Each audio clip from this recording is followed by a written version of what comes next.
नमः शिवाय। भगवान शिव की लीला बहुत ही अद्भुत और निराली है। जो भी भक्त सच्चे मन से उनकी शरण में जाता है, भोलेनाथ उसके सारे दुख दूर कर देते हैं। सोमवार के दिन पड़ने वाला प्रदोष व्रत बहुत ही चमत्कारी होता है। यह व्रत जीवन में सुख, शांति और समृद्धि लाता है। यह कहानी सोमवार प्रदोष व्रत की महिमा और शिव जी की कृपा की है, इसलिए इसे पूर्ण श्रद्धा भाव से श्रवण करें। प्रेम से बोलिए उमापति महादेव की जय। प्राचीन समय की बात है, एक बहुत ही सुंदर और बड़ा गांव था। उस गांव के चारों तरफ हरे भरे खेत और ऊंचे ऊंचे पेड़ थे। गांव के किनारे एक बहुत ही पुरानी नदी बहती थी और उसी नदी के पास भगवान शिव का एक अति प्राचीन मंदिर था। इसी गांव में एक परिवार रहता था। इस परिवार में एक पति, उसकी पत्नी, उनका एक छोटा सा प्यारा सा बेटा, सास, ससुर और एक ननद रहती थी। पति का नाम सोमेश था और पत्नी का नाम गौरी था। गौरी नाम के अनुसार ही बहुत शांत, सुंदर और सुशील थी। वह बचपन से ही भगवान शिव और माता पार्वती की बहुत बड़ी भक्त थी। उसके दिन की शुरुआत शिव जी के नाम से होती थी और रात भी शिव जी के भजन के साथ होती थी। गौरी का एक 5 साल का बेटा था जिसका नाम मोहन था। मोहन भी अपनी मां की तरह बहुत संस्कारी लड़का था। गौरी के ससुर दीनानाथ जी स्वभाव से तो अच्छे थे, लेकिन घर में उनकी ज्यादा नहीं चलती थी। घर की पूरी मालकिन गौरी की सास भवानी देवी थी। भवानी देवी बहुत ही कड़क स्वभाव की महिला थी। वह बात बात पर गुस्सा करती थी और हमेशा गौरी में कमियां निकालती रहती थी। गौरी की एक ननद भी थी जिसका नाम रश्मि था। रश्मि की अभी शादी नहीं हुई थी। वह हमेशा अपनी मां के कान भरती रहती थी और उससे गौरी के खिलाफ भड़काती रहती थी। घर में आए दिन कोई न कोई झगड़ा होता रहता था। सोमेश शहर में जाकर एक सेठ की दुकान पर काम करता था। वह महीने में केवल 1 या 2 बार ही घर आता था। जब भी सोमेश घर आता तो भवानी देवी और रश्मि गौरी की बहुत सारी झूठी शिकायतें सोमेश से कर देती थीं। सोमेश अपनी माँ की बातों में आ जाता और बिना सोचे समझे गौरी को डांटने लगता। गौरी बेचारी चुपचाप सब कुछ सुनती और अपने आंसू पी जाती। उसे लगता कि एक दिन उसके पति को सच्चाई जरूर समझ में आएगी। गौरी सुबह सबसे पहले उठती, पूरे घर की सफाई करती, गाय को चारा डालती और फिर नदी से पानी भरकर लाती। इसके बाद वह नहा धोकर शिव मंदिर जाती। वहां जाकर वह मंदिर के फर्श को साफ करती, शिवलिंग पर जल चढ़ाती, बेल पत्र अर्पित करती और भगवान शिव की आरती करती। वह भगवान से हमेशा यही मांगती कि उसके परिवार में शांति बनी रहे, उसकी सास और ननद का स्वभाव बदल जाए और उसके बेटे मोहन पर हमेशा भगवान की कृपा बनी रहे। दिन भर गौरी घर के कामों में लगी रहती। कभी भवानी देवी उसे ताने मारती कि खाना अच्छा नहीं बना है, तो कभी रश्मि कहती कि उसके कपड़े ठीक से नहीं धोए हैं। एक दिन की बात है, गौरी आंगन में बैठकर गेहूं साफ कर रही थी। तभी रश्मि वहां से गुजरी और उसने जानबूझकर गौरी के साफ किए हुए गेहूं में मिट्टी मिला दी। जब गौरी ने दुखी होकर इसका कारण पूछा तो रश्मि जोर जोर से चिल्लाने लगी। रश्मि की आवाज सुनकर भवानी देवी भी दौड़ी दौड़ी बाहर आ गई। उसने बिना कुछ देखे ही गौरी को गालियां देना शुरू कर दिया। भवानी देवी ने कहा कि तू हमारे घर में क्लेश करने आई है, तूने मेरी बेटी को रुला दिया। ससुर दीनानाथ जी भी वहां खड़े थे, लेकिन वे अपनी पत्नी के सामने कुछ नहीं बोल पाए। गौरी बहुत रोई। उसका छोटा बेटा मोहन दौड़कर अपनी माँ के पास आया और अपनी छोटी छोटी हथेलियों से अपनी माँ के आंसू पोंछने लगा। मोहन ने कहा, माँ तुम मत रो, भगवान सब देख रहे हैं। बेटे की बात सुनकर गौरी को थोड़ी हिम्मत मिली।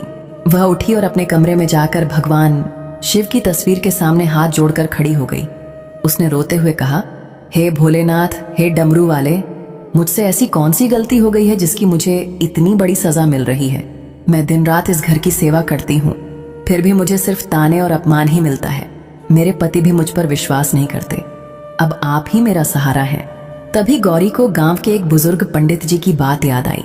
पंडित जी ने एक बार प्रवचन में बताया था कि जो भी स्त्री अपने घर की सुख, शांति और परिवार की भलाई के लिए सोमवार का प्रदोष व्रत पूरी श्रद्धा से करती है, भगवान शिव उसकी हर मनोकामना बहुत जल्दी पूरी करते हैं। पंडित जी ने बताया था कि प्रदोष व्रत में शाम के समय, जब दिन ढल रहा हो और रात शुरू होने वाली हो, उस समय शिव जी की पूजा का सबसे ज्यादा फल मिलता है। गौरी ने उसी पल यह निश्चय कर लिया कि वह आने वाले सोमवार को प्रदोष व्रत जरूर करेगी। वह अपने मन में पक्का इरादा कर चुकी थी कि चाहे जो भी परेशानी आए, वह इस व्रत को पूरे नियम और निष्ठा के साथ करेगी। कुछ दिन बाद सोमवार का दिन आया। उस दिन प्रदोष तिथि भी पड़ रही थी। गौरी ने सुबह सूरज निकलने से पहले ही स्नान कर लिया। उसने साफ कपड़े पहने और भगवान शिव के सामने खड़े होकर हाथ जोड़कर अपने व्रत का संकल्प लिया। उसने मन ही मन कहा, हे प्रभु, आज मैंने आपके लिए निराहार व्रत रखा है। मेरे इस व्रत को स्वीकार करें और मेरे परिवार में प्रेम और शांति भर दें। भवानी देवी को जब पता चला कि गौरी ने व्रत रखा है तो उसे बहुत गुस्सा आया। उसने सोचा कि यह व्रत के बहाने काम से बचना चाहती है, इसलिए भवानी देवी ने उस दिन गौरी को और भी ज्यादा काम दे दिया। उसने गौरी को लकड़ियां काटने के लिए कहा, भारी भारी बर्तन धोने को दिए और घर के ऊपर छत पर भारी सामान चढ़ाने को कहा। गौरी भूखी प्यासी थी, लेकिन उसके होठों पर लगातार ओम नमः शिवाय का जाप चल रहा था। शिवजी के नाम में इतनी शक्ति थी कि गौरी को कोई थकान महसूस नहीं हो रही थी। वह मुस्कुराते हुए सारा काम करती रही। भवानी देवी और रश्मि यह देखकर बहुत हैरान थीं कि यह दिन भर से भूखी है, फिर भी इतना काम कैसे कर रही है और इसके चेहरे पर इतना तेज कैसे है। देखते ही देखते दिन ढलने लगा। सूरज पश्चिम की ओर डूबने की तैयारी कर रहा था। यही वह समय था जिसे प्रदोष काल कहा जाता है। गौरी ने फिर से स्नान किया और एक साफ धुली हुई साड़ी पहनी। उसने पूजा की एक थाली सजाई। थाली में उसने तांबे के लोटे में कच्चा दूध और गंगा जल मिलाया। चंदन, अक्षत, सफेद फूल, बेलपत्र, धतूरा और एक शुद्ध घी का दीपक रखा। गौरी जब मंदिर जाने के लिए निकली तो उसका छोटा बेटा मोहन भी उसके पीछे पीछे चलने लगा। मोहन बोला, माँ, मैं भी आपके साथ भोलेनाथ के दर्शन करने जाऊंगा।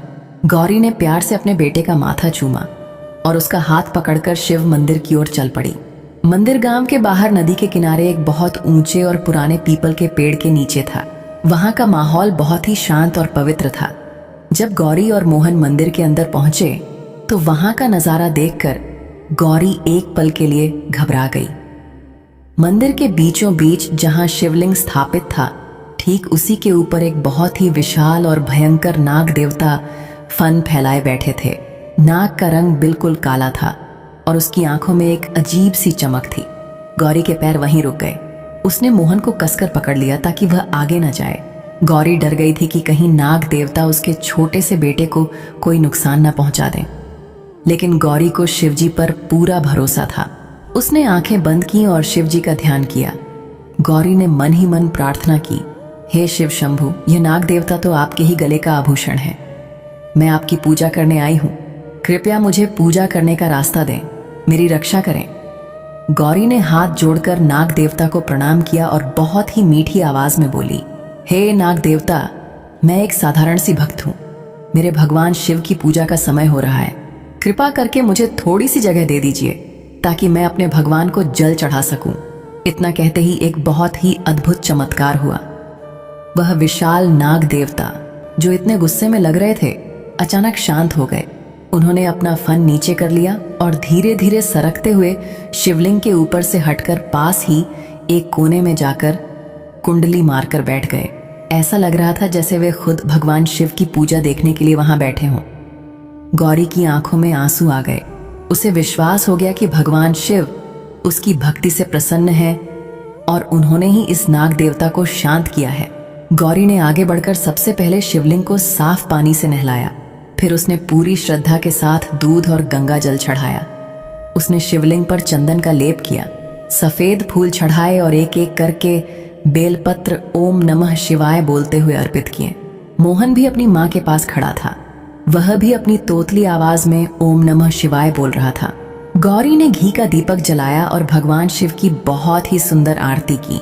धूप और दीप की खुशबू से पूरा मंदिर महक उठा था।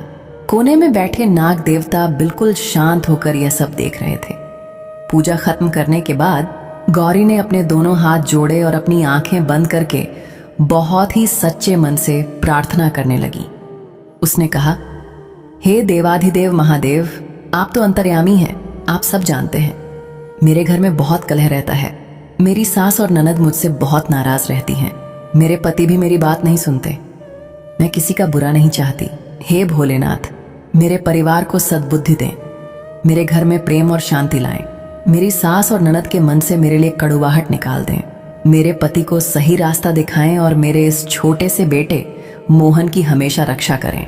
गौरी बहुत देर तक भगवान के सामने रो रो कर प्रार्थना करती रही। उसका मन बहुत हल्का हो गया था। उसे ऐसा लग रहा था जैसे भगवान शिव ने खुद उसके सिर पर हाथ रखकर उसे आशीर्वाद दे दिया हो। प्रार्थना करने के बाद गौरी ने प्रसाद उठाया और अपने बेटे मोहन को दिया। फिर उसने वह प्रसाद नाग देवता के सामने भी थोड़ी दूरी पर रख दिया। इसके बाद गौरी ने शिवलिंग की परिक्रमा की और भगवान को आखिरी बार प्रणाम करके वापस मुड़ी। जैसे ही गौरी मुड़ी और उसने मोहन को चलने के लिए कहा, उसकी नजर फिर से नाग देवता पर पड़ी। नाग देवता अपनी जगह से आगे बढ़ चुके थे और वे बिल्कुल मोहन के पैरों के पास आ गए थे। गौरी की सांसें एक पल के लिए अटक गईं। वह डर के मारे कुछ बोल नहीं पाई। नाग देवता ने अपना फन उठाया और मोहन की तरफ देखने लगे। मोहन बिल्कुल भी नहीं डरा। वह एक बहुत ही मासूम सी मुस्कान के साथ नाग देवता को देखने लगा। तभी नाग देवता ने बहुत ही आराम से अपना फन मोहन के सिर के ऊपर ऐसे रखा जैसे वे उसे आशीर्वाद दे रहे हों। इसके बाद नाग देवता वहां से तेजी से सरकते हुए मंदिर के पीछे बने हुए जंगल में चले गए और गायब हो गए। गौरी भागकर मोहन के पास आई और उसे गले से लगा लिया। वह समझ गई थी कि भगवान शिव ने नाग देवता के रूप में उसके बेटे को साक्षात अपना आशीर्वाद दिया है। गौरी का हृदय भगवान शिव की महिमा से भर गया। वह खुशी खुशी अपने बेटे को लेकर घर की तरफ चल पड़ी। लेकिन घर में गौरी का इंतजार एक बहुत बड़ा तूफान कर रहा था। भवानी देवी और रश्मि दरवाजे पर खड़ी थीं और उनके चेहरे पर बहुत गुस्सा था। उन्हें इस बात की खुन्नस थी कि गौरी इतनी देर तक बाहर कैसे रह सकती है। गौरी जब अपने छोटे से बेटे मोहन का हाथ पकड़कर मंदिर से वापस घर पहुंची तो बाहर का नजारा देखकर उसके कदम वहीं रुक गए। भवानी देवी और रश्मि दोनों घर के दरवाजे पर हाथ बांधे खड़ी थीं। उनकी आंखों में बहुत ज्यादा गुस्सा था। ऐसा लग रहा था जैसे वे गौरी को कच्चा ही चबा जाएंगी। आज गौरी को मंदिर में पूजा करने में और भगवान शिव का ध्यान लगाने में थोड़ा ज्यादा समय लग गया था। नाग देवता के दर्शन और उनके आशीर्वाद के कारण गौरी समय का ध्यान ही नहीं रख पाई थी। लेकिन यह बात भवानी देवी और रश्मि को कौन समझाता। रश्मि ने गौरी को देखते ही जोर से ताना मारा और बोली, आ गई महारानी। जाने कौन से मंदिर में बैठकर राज कर रही थी। घर का सारा काम पड़ा है और ये यहाँ वहां घूम रही है। भवानी देवी ने भी रश्मि की हाँ में हाँ मिलाई और बहुत ही कड़वे शब्दों में कहा, दिन भर काम से बचने के लिए व्रत का बहाना बनाती है और फिर शाम को मंदिर के नाम पर घर से गायब हो जाती है। तुझे इस घर की कोई फिक्र नहीं है। मेरे बेटे सोमेश को आने दे, मैं उसे सब बताऊंगी कि तू कैसे हमारे सिर पर नाच रही है। गौरी ने सिर झुका लिया। वह जानती थी कि इस समय कुछ भी बोलना सही नहीं होगा। उसने बहुत ही शांत और धीमी आवाज में कहा, माँ जी, मैं तो बस भगवान शिव की पूजा करने गई थी। आज सोमवार का प्रदोष व्रत है और इस समय पूजा का बहुत महत्व होता है। मैंने घर का सारा काम खत्म कर दिया था। बस थोड़ी देर हो गई, मुझे माफ कर दीजिए। लेकिन भवानी देवी का गुस्सा इतने में शांत होने वाला नहीं था। उसने गौरी को धक्का देते हुए कहा, जा अंदर जाकर बर्तन मांज और सबके लिए खाना निकाल। आज तूने जो नाटक किया है उसका फल तुझे मेरा बेटा सोमेश ही देगा। गौरी चुपचाप रसोई में चली गई। उसका मन बहुत दुखी था, लेकिन भगवान शिव पर उसका विश्वास और भी ज्यादा पक्का हो गया था। उसे याद आ रहा था कि कैसे नाग देवता ने उसके बेटे मोहन को आशीर्वाद दिया था। यही सोचकर गौरी के चेहरे पर एक हल्की सी मुस्कान आ गई। वह मन ही मन ओम नमः शिवाय का जाप करने लगी और अपने काम में लग गई। कुछ ही देर बाद दरवाजे पर एक आहट हुई। सबने मुड़कर देखा तो सोमेश खड़ा था। सोमेश आज अचानक शहर से वापस आ गया था। उसे देखकर भवानी देवी और रश्मि के चेहरे पर एक अजीब सी खुशी आ गई। उन्हें लगा कि अब गौरी को सबक सिखाने का सही समय आ गया है। सोमेश थका हुआ था। वह अंदर आया और चारपाई पर बैठ गया। भवानी देवी तुरंत सोमेश के पास गई और रोने का नाटक करते हुए बोली, बेटा, अच्छा हुआ तू आ गया। तेरी इस पत्नी ने तो हमारा जीना हराम कर दिया है। यह दिन भर काम से बचने के लिए व्रत का ढोंग करती है। आज भी यह शाम को न जाने कहाँ चली गई थी और मुझे और तेरी बहन को घर का सारा काम करना पड़ा। ये हमारी बिल्कुल इज्जत नहीं करती और जब हम कुछ बोलते हैं तो हमें ही उल्टा जवाब देती है। रश्मि ने भी आग में घी डालने का काम किया।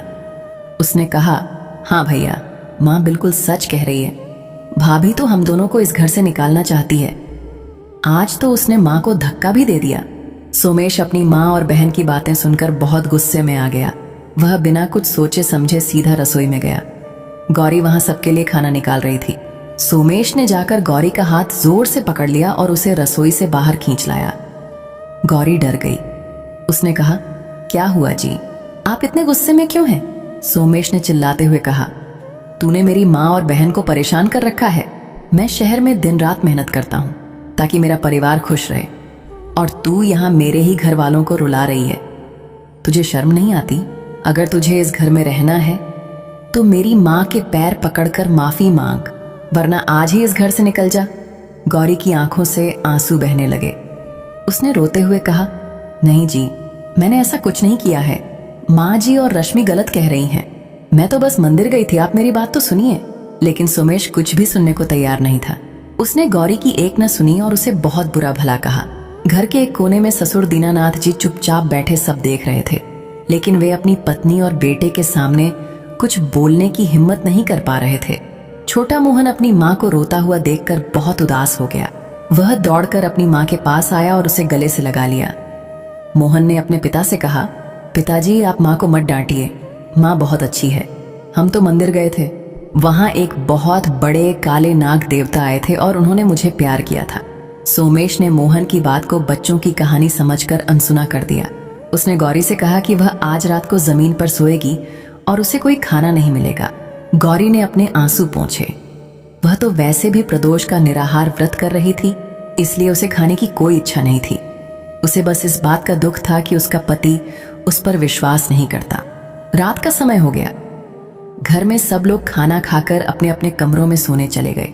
गौरी ने रसोई का सारा काम खत्म किया, बर्तन साफ किए और फिर फर्श पर एक फटी हुई चादर बिछाकर लेट गई। मोहन भी अपनी माँ के पास ही आकर लेट गया। गौरी की आंखों से लगातार आंसू गिर रहे थे। वह बार बार भगवान शिव को याद कर रही थी। उसने मन ही मन कहा, हे भोलेनाथ, मेरी परीक्षा और कितनी लंबी है। मेरे पति को सच्चाई कब दिखाई देगी? मेरे परिवार में यह कड़ुवाहट कब खत्म होगी? आधी रात का समय था। पूरा गांव गहरी नींद में सोया हुआ था। बाहर बहुत अंधेरा था और सिर्फ झींगुरों की आवाज आ रही थी। अचानक घर के आंगन में एक अजीब सी सरसराहट की आवाज हुई। ऐसा लगा जैसे कोई बहुत भारी चीज जमीन पर रेंग रही हो। ये वही विशाल और भयंकर नाग देवता थे जो शाम को मंदिर में शिवलिंग के ऊपर बैठे थे।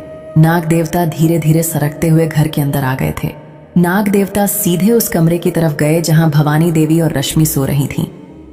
कमरे का दरवाजा थोड़ा सा खुला हुआ था। नाग देवता अंदर गए और भवानी देवी की चारपाई के बिल्कुल पास जाकर अपना फन फैलाकर खड़े हो गए।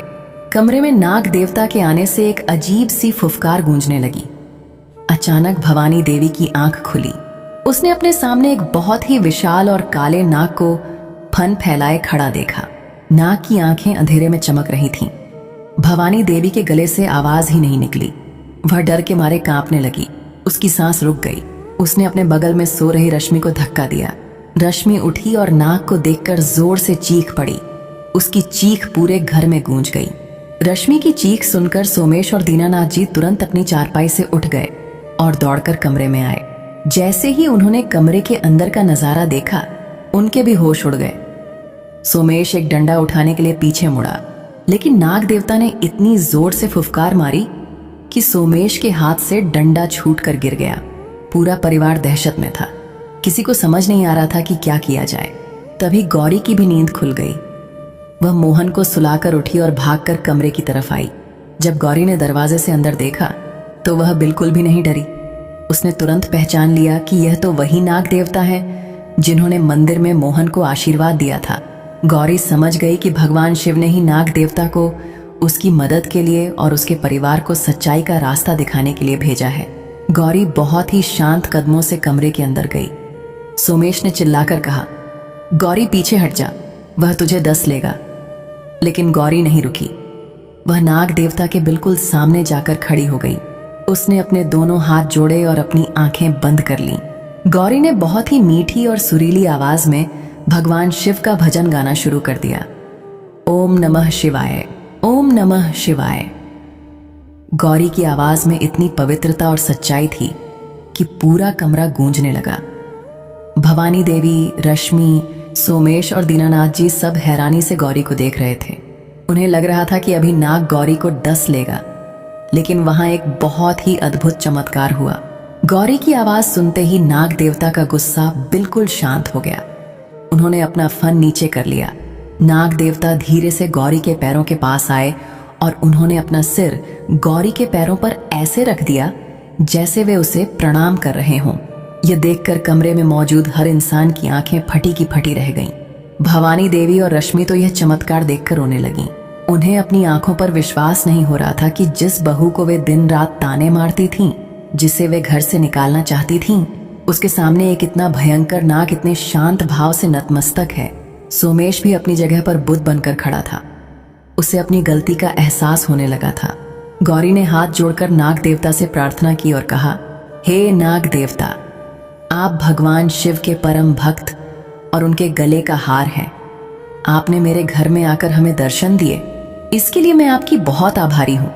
कृपा करके मेरे परिवार को क्षमा कर दीजिए और हमें अपना आशीर्वाद दीजिए।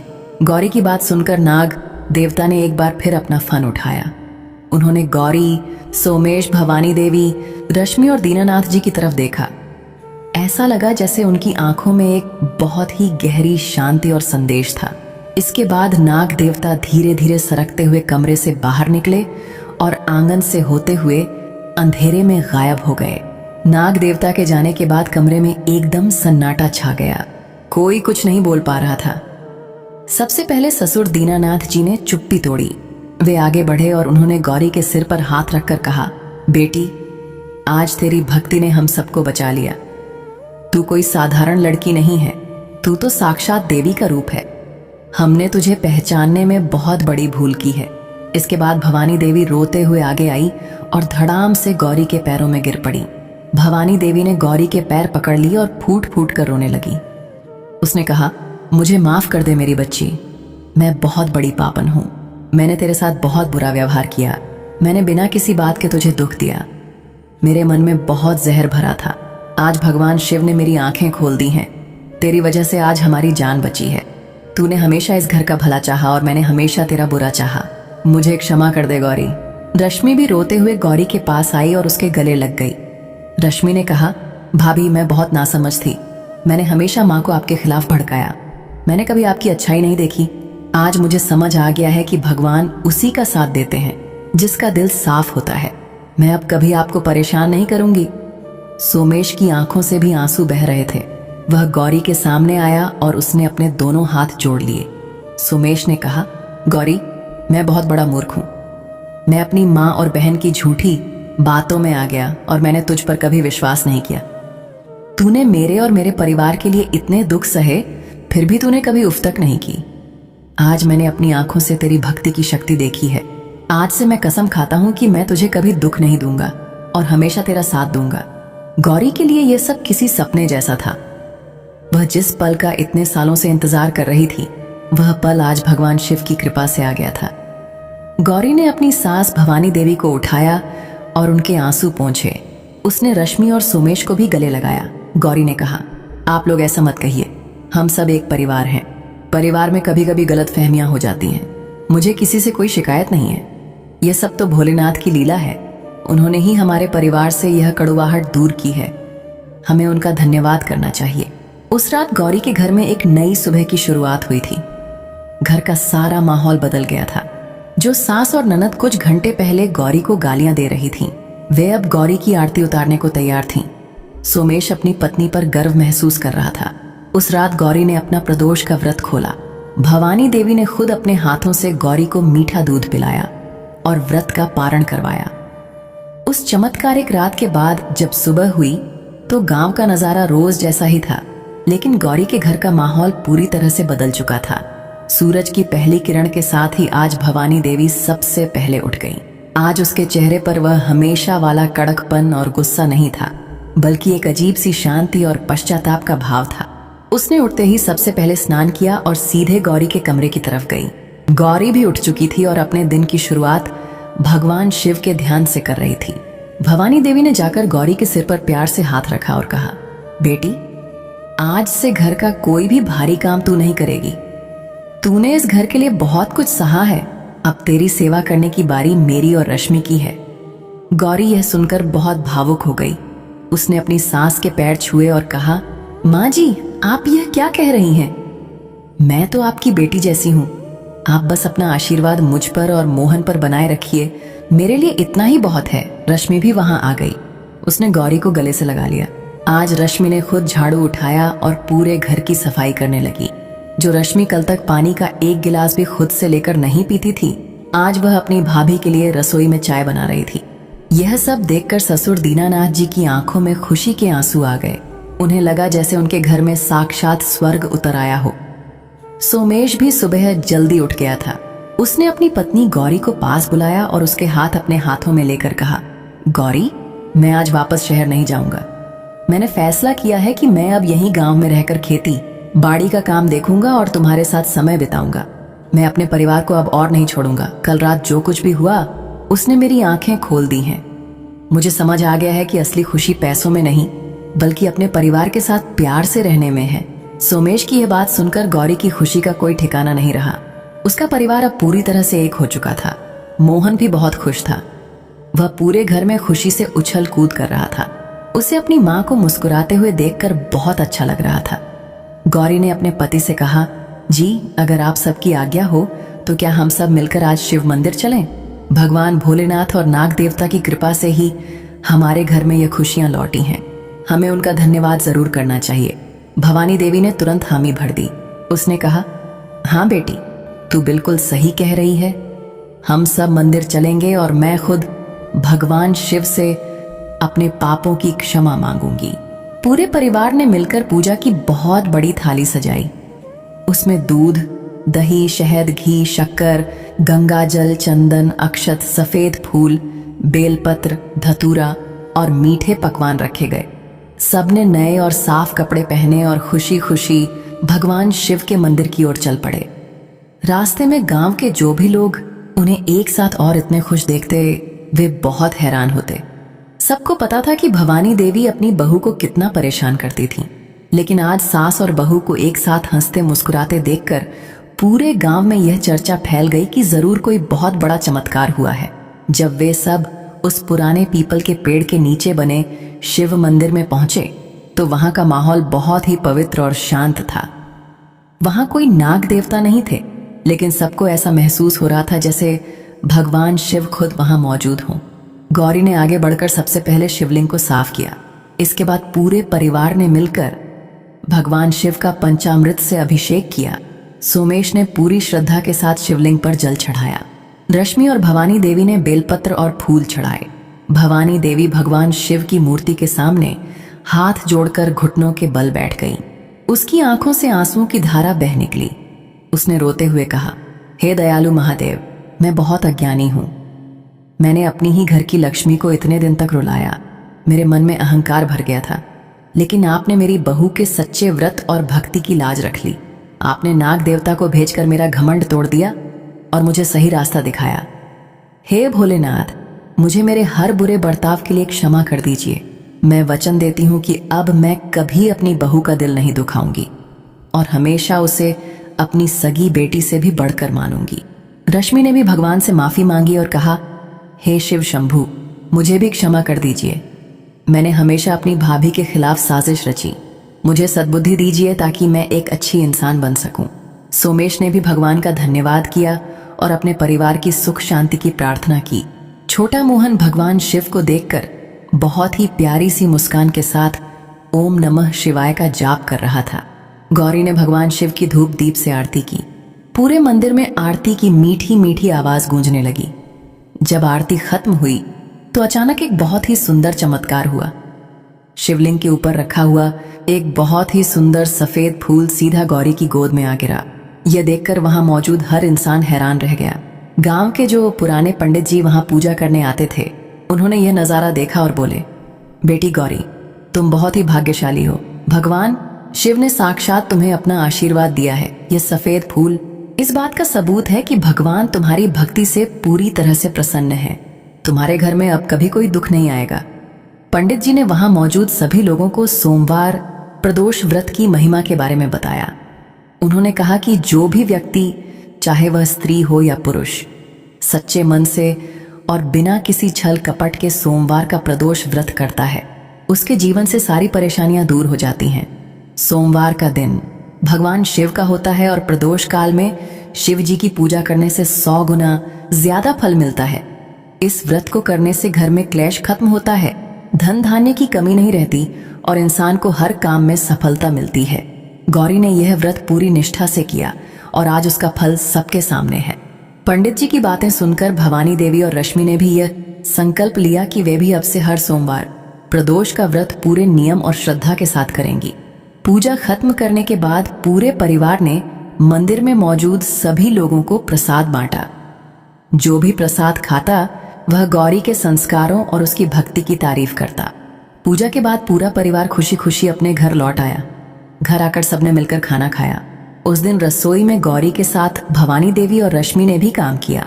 घर में बहुत ही प्यार और हंसी मजाक का माहौल था। सोमेश अपनी पत्नी को खुश देखकर बहुत सुकून महसूस कर रहा था। ससुर दीनानाथ जी भी आराम से अपनी चारपाई पर बैठे भजन गुनगुना रहे थे। दिन बीतते गए और गौरी का घर गांव का सबसे खुशहाल घर बन गया। सोमेश ने गांव में ही एक छोटी सी दुकान खोल ली और खेती का काम भी बहुत अच्छे से करने लगा। उसकी मेहनत और भगवान शिव के आशीर्वाद से उनके घर में पैसों की कोई कमी नहीं रही। भवानी देवी अब पूरे गांव में अपनी बहू गौरी की तारीफ करते नहीं थकती थी। वह सबसे कहती थी कि मेरी बहू तो साक्षात अन्नपूर्णा और घर की लक्ष्मी है। रश्मि की भी शादी एक बहुत ही अच्छे और खाते पीते परिवार में तय हो गई। रश्मि अपने ससुराल जाकर बहुत खुश थी और वहां भी वह अपनी भाभी गौरी की दी हुई सीख और भगवान शिव की पूजा के नियमों का पालन करती थी। छोटा मोहन भी धीरे धीरे बड़ा हो रहा था। वह पढ़ाई में बहुत होशियार था और अपनी माँ की तरह ही भगवान शिव का बहुत बड़ा भक्त बन गया था। हर प्रदोष व्रत पर पूरा परिवार एक साथ मिलकर शिव मंदिर जाता और पूरी श्रद्धा से पूजा करता। गौरी की कहानी पूरे गांव और आसपास के इलाकों में मशहूर हो गई। जो भी औरत अपने घर के झगड़ों से परेशान होती वह गौरी के पास सलाह लेने आती। गौरी सबको बस एक ही बात कहती कि भगवान शिव पर पूरा भरोसा रखो और सच्चे मन से सोमवार प्रदोष का व्रत करो। शिव जी बहुत भोले हैं, वे अपने भक्तों को कभी निराश नहीं करते। इस तरह गौरी, सोमेश, मोहन, भवानी देवी और दीनानाथ जी का परिवार हमेशा हमेशा के लिए खुशी से रहने लगा। उनके घर में कभी कोई क्लेश नहीं हुआ। नाग देवता ने जिस तरह से उनके घर में आकर उनकी आंखें खोली थीं, वह कहानी आज भी लोग एक दूसरे को सुनाते हैं। यह सब सोमवार प्रदोष व्रत का ही प्रताप था, जिसने एक टूटते हुए परिवार को फिर से जोड़ दिया और उनके जीवन में प्रेम और भक्ति का रस भर दिया। जो भी भक्त इस सोमवार प्रदोष व्रत की कथा को सुनता है, पढ़ता है या दूसरों को सुनाता है, भगवान शिव उसकी भी हर मनोकामना पूरी करते हैं। उसके घर में हमेशा सुख, शांति और समृद्धि बनी रहती है। भगवान शिव अपने भक्तों के हर कष्ट को हर लेते हैं। बोलिए उमापति महादेव की जय।